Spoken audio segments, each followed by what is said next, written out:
après l'interrogatoire que j'ai subi de la part de l'inspecteur Battu dans son bureau de la PJ, c'était, comme je l'ai dit, un samedi après-midi.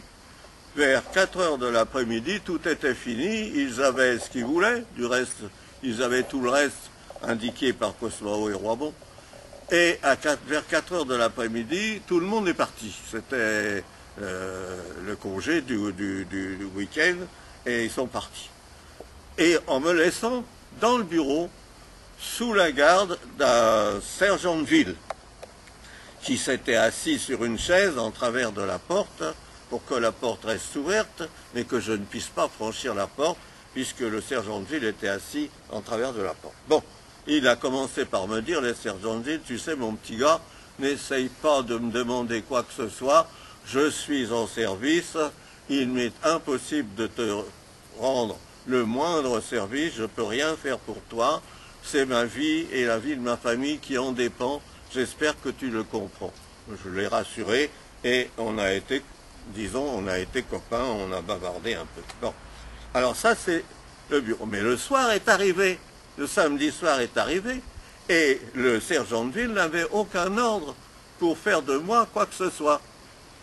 Alors heureusement c'était, si on peut dire, c'était en hiver, j'avais un gros manteau. Alors j'ai mis 3 chaises l'une à côté de l'autre, et puis j'ai posé, et je me suis calfeutré dans mon manteau, et j'ai dormi sur la nuit du samedi au dimanche sur ces 3 chaises en guise de couchette. Le dimanche, il n'y a rien eu, personne n'est venu dans le bureau que le sergent de ville qui évidemment a changé de figure parce qu'il ne faisait pas du service 24 heures sur 24. Bon, le deuxième était pareil que le premier, il m'a dit la même chose en arrivant, je lui ai répondu la même chose, et puis on a été copains, suffisamment pour discuter un peu des familles ou des trucs comme ça, des banalités. Bon, et ça c'était le dimanche. Et moi je savais pas du tout quoi faire là-dedans. Je tournais en rond, puis je m'asseyais sur une chaise, et puis sur une autre... Et puis finalement, je suis assis sur le siège de bureau de Battu, c'est-à-dire à son bureau, devant son bureau, et devant les piles de dossiers qui étaient sur son bureau.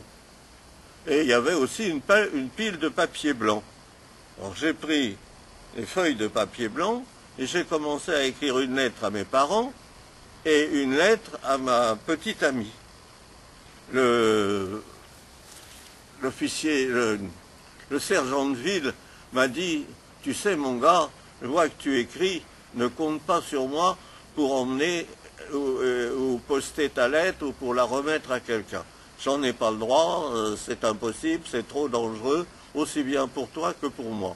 Alors écris si tu veux, mais ta lettre, elle sortira pas d'ici. Alors donc, je continuais ma lettre à mes parents, ma lettre à ma petite amie. Et puis, tout en faisant ça, je regardais les dossiers qui étaient devant moi. Je vois un dossier qui était marqué Pollux. Je vois un dossier qui était marqué Chaban. Oh! Chaban. Alors, je le prends, je l'ouvre. La première feuille, une pelure de machine à écrire, une pelure, les copies, vous savez. On ne sait plus maintenant ce que c'est qu'une pelure. Dans le temps, quand on tapait à la machine, on mettait une feuille de papier blanc, et puis en dessous la feuille de papier blanc, un papier carbone, et sous le papier carbone, une feuille de papier très très mince, qu'on appelait une pelure, et qui recevait la copie de la lettre écrite sur la feuille blanche. Et alors, je trouve une pelure, et je me souviens parfaitement des premiers mots de ce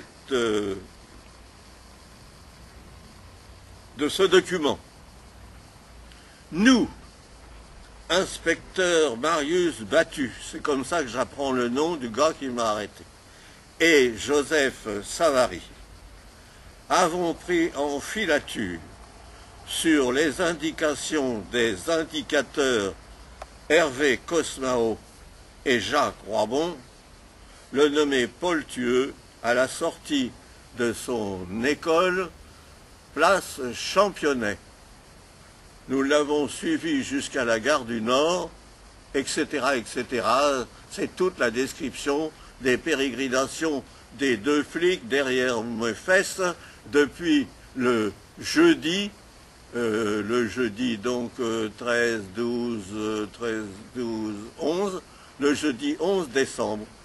Et ils m'ont pris en filature jusqu'au soir.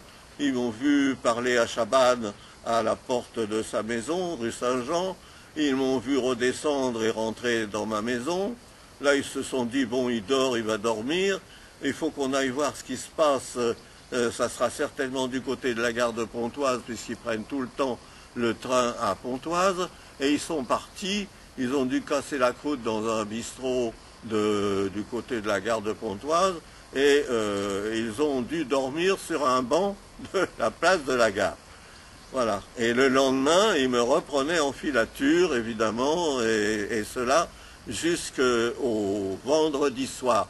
Le vendredi soir, ils ont décidé de m'arrêter avec Cosmaro et Roibon. Ils ont décidé de la petite mise en chaîne de Cosmaro venant me dire attention, attention Paul, on va peut-être se faire arrêter. Et le samedi, en effet, à midi, ils m'ont arrêté.